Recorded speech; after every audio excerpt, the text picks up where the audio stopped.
What's up, everybody? Welcome to another episode of my vinyl review. This recent collection of vinyl collection vids, boy. Whew, that's all I'm gonna say. First album is LL Cool J's first debut studio album, released in 1995 on Def Jam under Columbia. I've actually had this album before, but the reason I've shown it to you guys again because I misplaced the album. And yeah, I was pretty bummed out and shit like that. So I was just like, I was actually debating if I should get it on CD because the vinyl reissue I was looking at, especially on Amazon, it was mostly like the reissues. And you guys should know how I am with the original copies and shit. I'm mostly out for getting the original copies. But if you can find it on my channel, I don't know which vinyl collection video it was, but I did talk about this album. But singles I was known for, I Can't Live Without My Radio, um, Rock the Bells, and Yo Rock. Yeah. Very dope album. Classic. Next album is Spice One's 187 He Wrote, released in 1993 on Jive Records. Yeah, this is actually, from what I'm looking at, is actually a promo copy, so that's why I don't have the album cover. Yeah, I don't mind getting the promo copies at times as long as the music's dope. But for those of you don't, for the guys who don't know who Spice One is, he's an MC from I believe the Bay Area, from Hayward, California to be exact. He got his start. He was discovered by Too Short, and he was affiliated with a Dangerous Crew, which was Too Short's crew. And he put out his first EP, Let It Be Known, in 1991. And then the next year, he put out his debut album, Spice One. Classic album, if you ask me. Definitely one of the best gangster rap albums of all time. Like, I feel like his first 4 albums are my favorite albums from Spice One. This might be my second favorite album. This album is so dark and shit. This was released in 93, by the way, if I haven't said. Yeah, album's so dark and shit. Singles albums known for are older singles. Dumping in Additions, Ditches, The Murder Show, and Triggers Gets No Heart. But Triggers Gets No Heart, that was actually on the Menace to Society soundtrack, which is, I do actually have the soundtrack as well. I need to do a review on that one and as well as this one too. But yeah, very dope album. It's a classic, gangster rap classic if you ask me. Even Tupac went on record saying that this was like literally the hardest gangster rap album ever. If you ask me my favorite album, I'll have to say is his next album, America's Nightmare, which I do have a burnt copy of and shit like that. But because that album, it's kind of expensive though, but the price kind of lowered down over the years, but it depending on who you get it from. Yeah. Very dope album. Okay. These next two, I'm going to save these two for last. Then we have James Brown with the Live at the Apollo album, released in 1962.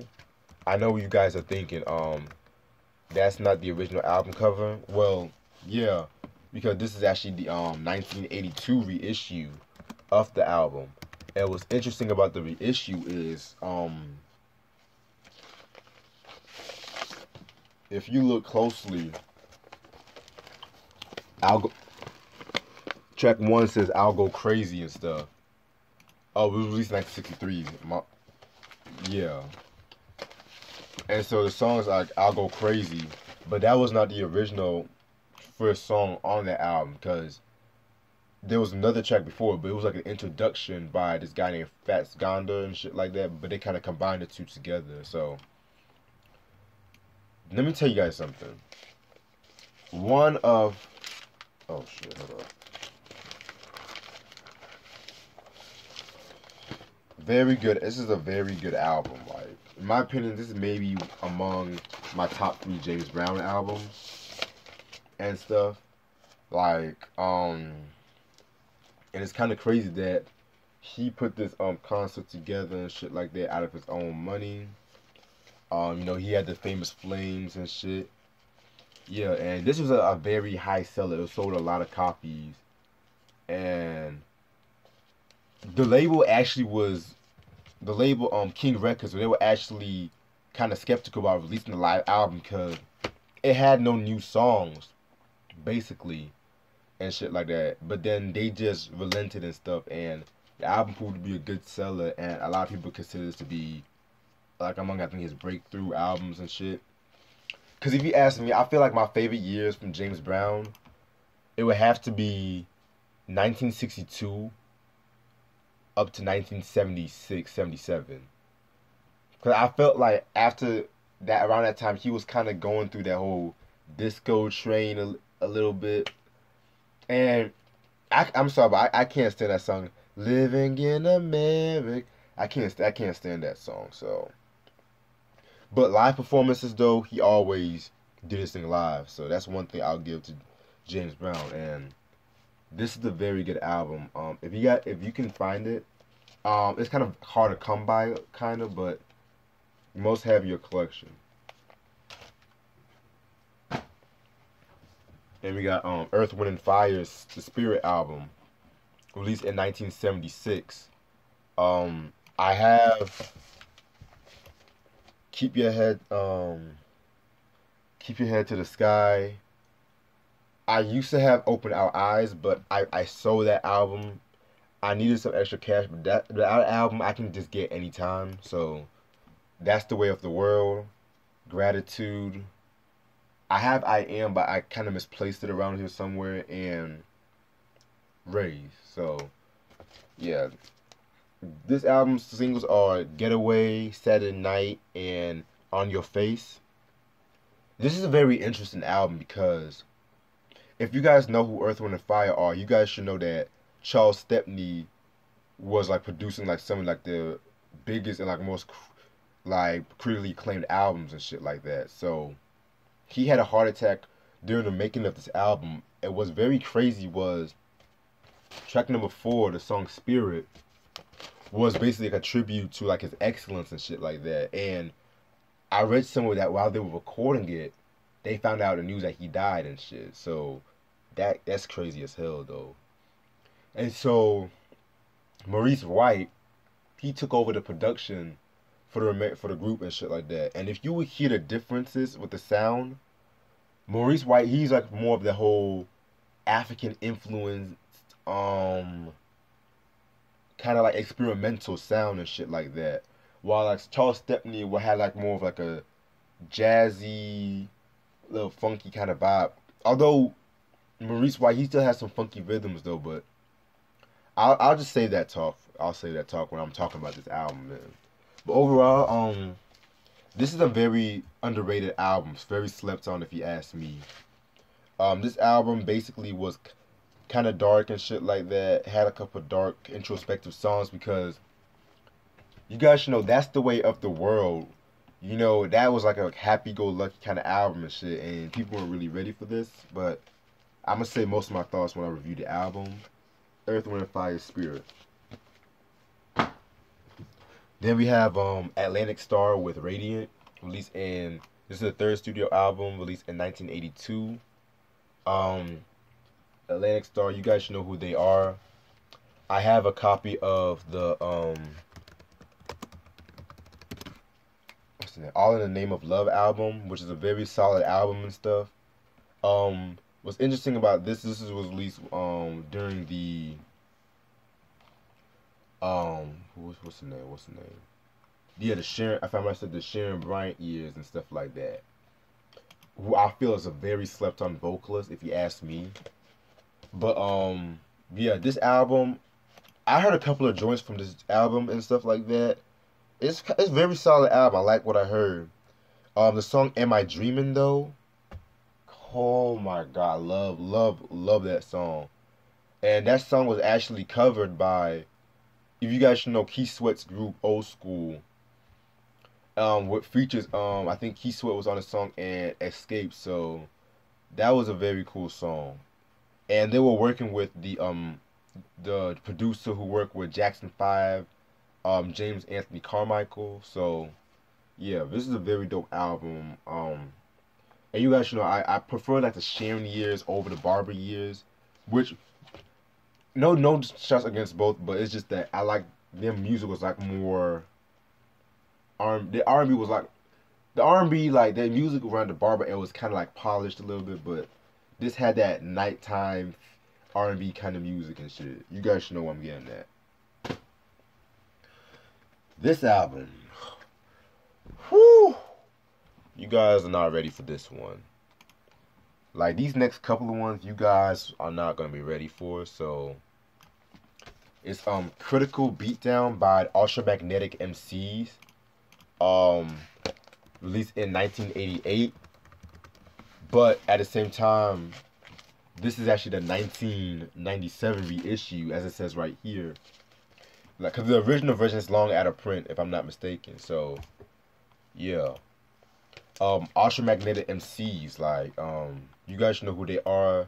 Said G, Cool Keith, TR Love, Mo Love, like, yeah, very dope group. And that's another thing too. Ultramagnetic MCs, when it comes to like discussion with the greatest groups of like golden age of hip hop, people always mention like Eric B. Rakim, Run DMC, Salt and Pepper, Boogie Down Productions. But you never hear nobody mention Ultramagnetic MCs, but they talk about this album heavily. It's kind of weird though, but this is a hip hop classic. I'm just gonna leave. You guys should know about this album, but singles album is known for are Ego Trippin', Traveling at the Speed of Thought, Funky, Watch Me Now, Ease Back, and Give the Drummer Some. Production on this album was mostly handled by Said G, like, and Paul C. Rest in peace to Paul C, by the way. You guys should know who he is. I mentioned him in the Let the Rhythm Hit Him review. Yeah, very dope producer, very underrated and shit. If it wasn't for Paul C, there would be no Large Professor. Let's just leave it right there. But yeah, this is a very classic album, and it's funny because Ultramagnetic MCs has been growing on me the past couple of months and shit like that. Cause it's kind of weird though. I like Cool Key's solo stuff, but I wasn't really feeling Ultramagnetic MCs at one point like that. I don't know, cause some of their lyrics, it was just some of their lyrics, but I listened to them once. I think the first album I listened to was The Four Horsemen, which that album potentially might be coming soon, sooner than you would think. So, yeah. Oh, and the production too. Like, they were using James Brown samples heavily on this album and shit. So, yes, Paid in Full used those samples, Criminal Minded, which Said G produced, but this was the album that kind of perfected it and shit like that, if you ask me. So, if you want that raw hip hop, this is it right here. What was I about to say? I was about to say one more thing. Fuck, never mind. Other than that, Ultramagnetic MC's Critical Beatdown. If it comes back to me, I'll just let it know. One hip hop classic to another, we have Master Ace, or Master Ace, as I should say right there. Debut album Take a Look Around, released in 1998. But this is the 1995 reissue, because the original version just says Master Ace, but it says right here the best of and stuff like that. So I thought that was pretty interesting. But yeah, if you guys remember, I believe I showed you guys, if I'm not mistaken, I had a cassette version of this album and shit like that, and my boombox fucked up, and next thing you know what, I just bought the vinyl version, and surprisingly, it was very cheap though, very cheap. Cause I think I got it for about 16 bucks. So, cause it usually goes for about 50, 60 bucks, especially the Traffic reissue. But this is the classic album, underrated album. Singles album was known for. It came out with 2 singles. The Music Man, Me and the Biz, and Moving On. But a little side note, let me tell you something about me and the Biz, a little trivia. You guys might think that Biz Markie's on that song, but he was originally supposed to be on the song. But I think he got held up in traffic or some shit happened, and Master Ace is basically just impersonating Biz Markie. And so I thought that was pretty interesting as well. And he kind of did his thing on that song because there was some parts where I was like, damn, that is Master Ace and shit. But, and also another thing too, where was that? Um, if you guys have the 95 version of this album, the song 4 minus 3 is taken out because I believe that was just him rapping over the symphony beat, and it's replaced with the song Can't Stop the Bum Rush. I don't know if that's just for vinyl or for CD, but wait, hold up, was it? Yeah, actually, scratch that, scratch that. Yeah, Together and 4 minus 3 was taken out. Yeah, that's odd, but other other than that, this is a very dope album. If you can find it, must cop this album and shit. I'm definitely considering doing a review on this pretty soon. Yeah, Master Ace. Take a look around. Like the production, Marley Marl, Mr. C. Like it has that very clean production and shit. So yeah. Okay, so then we have Ice-T's debut album, Rhyme Pays, released in 1987 on Warner Brothers. Let me see. Yeah, no, excuse me, Sire Records. Um, I have Iceberg, OG Original Gangster, and Return of the Real, which is a very slept on album. To be honest, I was very surprised I actually found this album as well because this album, of course, is out of print and it goes for like a lot of money. Oh yeah, Take a Look Around is actually out of print as well too. So, and this album I actually got it for about $20. So I was like, okay, fuck it, like yeah. Um, Singles albums known for are 6 in the Morning, like his breakthrough single, Make It Funky, and Somebody's Got to Do It. Yeah, this is the very, very, very dope album. Well, very dope album, but it's not like his best work. This the same way. I'm gonna put it to you bluntly. The same way, like a lot of heads view this album is the same way they view LL Cool J's Radio and shit like that. Like, especially how young Ice-T sounded and how Africa Islam's production, where you can tell it was influenced by like Rick Rubin and things of that nature. And I like this shit right here, how a parental advisory is shaped as a bullet. Cause yeah, it's debated that he was the first rapper to have the parental advisory sticker. But it's debated as well because some people say Too Short and shit like that. So either or, but I believe it has to go to Ice-T and stuff because like yeah, no shots are Too Short though. But yeah, expect a review on this. Then I finally found this album, Sly and the Family Stone, Small Talk, released in 1974.